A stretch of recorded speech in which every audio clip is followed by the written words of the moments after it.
ang ganda nung sagutan dito ni Kaufman at saka ni Claire. Nakakatuwa lang eh. Lumalabas yung kalidad ng utak. Malacanang brushed aside the invitation of Duterte Defense Lead Counsel Nicolas Kaufman to discuss his client's interim release. Palace spokesperson Claire Castro also urged Kaufman to take his allegations of drug war deaths in this administration to court. Mobile journalist Julie Baisa with the story. Eto, gusto makipag-usap ni Kaufman. Anong sagot ni Claire? Pakakainin kita ng balot. Balot o isaw ba yung sinabi? Papanoorin natin. Why does Duterte's lead counsel Nicolas Kaufman keep on name-dropping President Marcos in his arguments? This was the palace's reaction to the defense lawyer's latest statements in his presentation of merits. Yesterday, Kaufman made reference to drug-related killings data under the Marcos administration. Kaufman asked ICC prosecutors if Marcos will also be investigated for this. Palace press officer O dapat daw maimbestigahan din si Bongbong Marcos patungkol dito. Ang sabi naman ni Claire, bakit lagi mong binabanggit si Bongbong na nasaktan siya? Parang misis, 'di ba? Ang asta nito si hindi makamagalit sa iyo si Lisa. Ang asta dito kay parang kabit, 'di ba? Ayaw niya na dinadama yung kanyang daddy. Senator Castro's reaction to this? Kaufman should file the proper cases before Philippine courts if he believes violations were committed in the present administration's drug war. Pag-amin ba yun na talaga may patayan sa panahon ni dating Pangulong Duterte? Unang-una, nakakapagtaka na ang kliyente po niya rito ay ang dating Pangulong Duterte. Pero bakit ang mata niya nakafocus kay Pangulong Marcos Jr.? Ay, kita mo? Ang kliyente niya si Duterte, bakit nakafocus kay Marcos? Sasagutin kita. Una, ang tawag dyan, dose of your own medicine. Di ba? Pati ghost projects ni Bongbong Marcos, kasalanan ni Duterte. Wala ka ng presscon.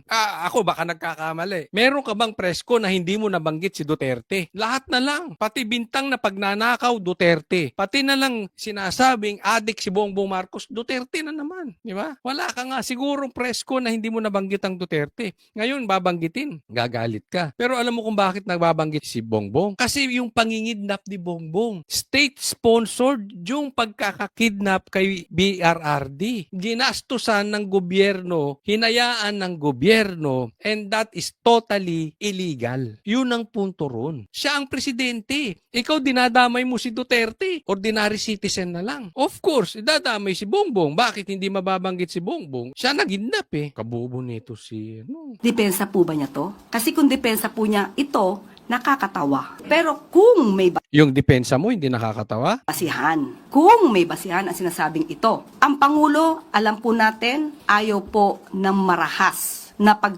paglaban sa illegal na droga. Ayun, natural. Suicide ang tawag doon. Anong sabi ba ni Claire? Kasi kaplastikan to sinasabi ni Claire eh. Kung may basihan, alam daw naman ng lahat na si Bongbong Marcos ay ayaw ng marahas na paglaban sa droga. Natural. Addict siya eh. Sabi ng kapatid. So kung magiging marahas ka sa droga, para ka nag-suicide, magiging marahas ka sa sarili mo. Tanga ba si Bongbong? Konti lang. Slight. Slight lang. Medyo luto na yung utak. Pero of course, kung ganyang kalaki ang iyong pagiging addict, hindi malayo. Imagine nyo to. Ang presidente lulong sa droga. Sabi ni Amy yan, hindi ako nagsabi. Hindi nga bangag eh. Magkaiba yung bangag. Yung bangag, pwedeng bangag ka ngayon, bukas hindi na. Pero yung lulong, it means consistently gumagamit ka ng droga. You are drug dependent. Hindi na tatagal ang araw nang hindi ka magdodroga. So dapat nagdodroga. Lulong. At hindi malayo na pag ang presidente ganyang ka-powerful, lulong, hindi malayo. Or sa aking opinion, it's impossible na walang connection sa drug lord. Ganyan ang power mo, ganyang kakalakas, tapos lulong ka sa droga. Ang circle mo, drug lords din. Paano ka magiging marahas sa tropa? Di ba? So Claire, alam mo yan. Ulitin ko, ang nagsabi niyang kapatid niya, lulong siya. Castro, however, clarified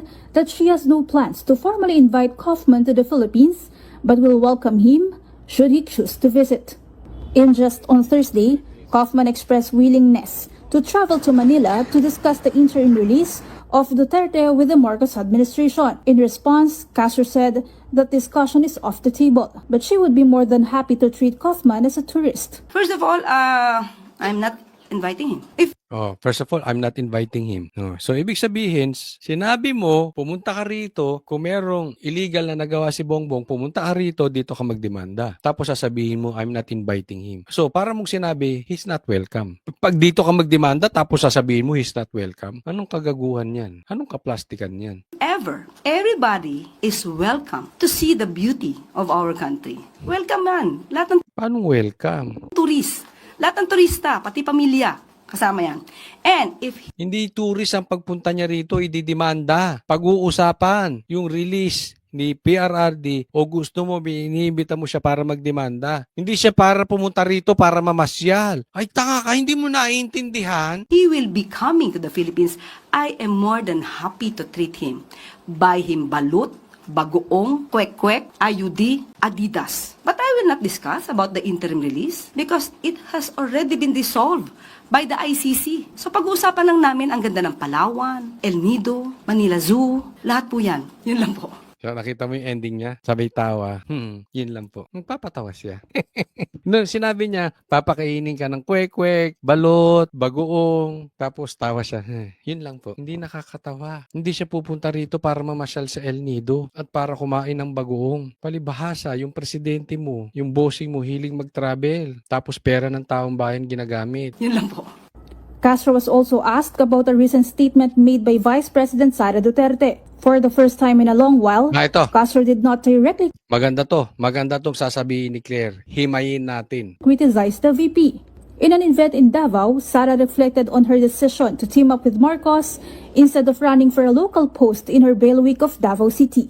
Mas maganda po nga sana kung nanatili na lamang siyang mayor sa Davao City at nahalal natin ang isang vice-presidente na tutulong sana sa ating Pangulo. Hindi isang vice-presidente na magtatrabaho, mag-aaksyon at hindi bakasyon at hindi puro paninira ang gagawin sa ating Pangulo. So, sinabi kasi ni Sara, ano kaya kung hindi na lang siya tumakbong VP, nag-mayor na lang siya ulit. Ang sagot ni Claire, mas maganda pa sana nag-mayor ka na, hindi ka na tumakbong VP. Nang sa ganun, yung Vice President ni Bongbong Marcos ay makakatulong sa gobyerno, hindi lang puro ganyan. Alam mo na, so in short, siniraan niya na parang walang pakinabang si Sara, hindi naman nakatulong kay Bongbong. Alam mo, Claire, dederechahan kita. Huwag kang magtanga-tangahan kasi alam mo to. Alam mo to sa sarili mo. Kung hindi tumakbong Vice President si Sara, hindi presidente si Bongbong Marcos. At kung hindi presidente si Bongbong Marcos, hanggang ngayon vlogger ka pa rin. Naintindihan mo? Ang aga mong nabulok, ang aga mong naging lumaki ulo. Hindi mananalo. Hindi mananalo si Bongbong Marcos kay Lenny. Kaya lang naman nanalo si Bongbong over Lenny dahil bit-bit ang pangalang Duterte. Marami siya nang nauto. Kaya nga humihingi ng tawad si Sara. Hindi mo alam? Kasi kung hindi mo alam, tanga ka talaga. Naglaban si Lenny at saka si Bongbong Marcos. Talo si Bongbong Marcos kay Lenny. Vice President pa yon. Kung hindi nag-Vice President si Sara kay Bongbong Marcos, si Lenny presidente natin ngayon. Baka posible ang vice natin. Sino bang nag-number 2? Hindi ko maalala kung sino nag-number 2 But definitely Bongbong Marcos will not win. Kasi yung kanyang 31 million, that is to 30 votes. Alam mo kung malakas si Bongbong Marcos? Hindi niya kailangan tumandem sa pink. Kasi kung sinong i-endorse ni Bongbong Marcos, mananalo. Kung yung 31 million niya ay mostly boto niya hindi galing sa Duterte, malakas si Bongbong Marcos ngayon. Pero alam naman natin lahat, mahina si Bongbong. Kapit lang siya sa kakampi. Kaya nga kinain niya na yung suka niya. Ang dami niyang sinabing pangit kay Lenny. Kaya nga lumalapit siya kay Lenny because he knows he cannot win. Alam mo kung malakas si Bongbong Marcos? Ang patatakbuhin niya, kaalyado niya. Alam natin si Bongbong Marcos, pagka walang kwenta sa kanya ang isang tao, hindi niya papansinin. Tatraidorin niya pa. Si Sara nga trinaydor di ba? Kaya lang niya pinapansin si Lenny kasi kailangan niya. User-friendly yan si Bongbong Marcos. So alam ng lahat, even you, I know you know, mahina talaga si Bongbong. Huwag nga tayong maglokohan. Castro, however, was on the offensive again when asked about Duterte's claim that the administration was going after groups that support her. Mismo ang dating Pangulong Duterte ang nagsabi na may mga pagkakataon na ang vice-presidente ay sinungaling. Ipapakita ko po ang isang article at binanggit din po ni dating Pangulong Duterte na ang kanyang anak na si VP Sara ay isang drama queen. Dito, pinasinungalingan niya mismo ang sinabi ng dating Mayor Sara Duterte sa isang issue ito. So, kailan pa ba natin paniniwalaan ang mga sinasabi ng Vice Presidente kung mismo ang kanyang ama ay sinasabing siya ay nagsisinungaling? So, pag sinabing ni PRRD patungkol kay Sara at negatibo, papaniwalaan nyo. Pero pag ang sinabi niyang negatibo para kay Bongbong Marcos, di nyo papaniwalaan. Di ba? Normal sa isang tatay magsabi sa anak ng ganun. Dinidisiplina yung anak eh. Okay, for discussion purposes, haya, palagay natin, sinungaling si Sara. Ano? Dati na yun. Kung ngayon, mahal pa rin talaga ng taong bayan si Sara. Saan ka? Sa sinungaling o sa adik na magnanakaw? Kayo, tanungin ko kayo. Ano mas gusto nyo sa anak nyo? Sinungaling o adik na magnanakaw? Sinong gusto nyo maging driver nyo? Sinungaling o adik na magnanakaw? Sinong gusto nyo maging manager ng negosyo nyo? Sinungaling o adik na magnanakaw? Sinong gusto nyo maging boyfriend ng anak nyo? Sinungaling o adik na magnanakaw? Ikaw, Claire, sino mas gusto mong politiko? Sinungaling o adik na magnanakaw?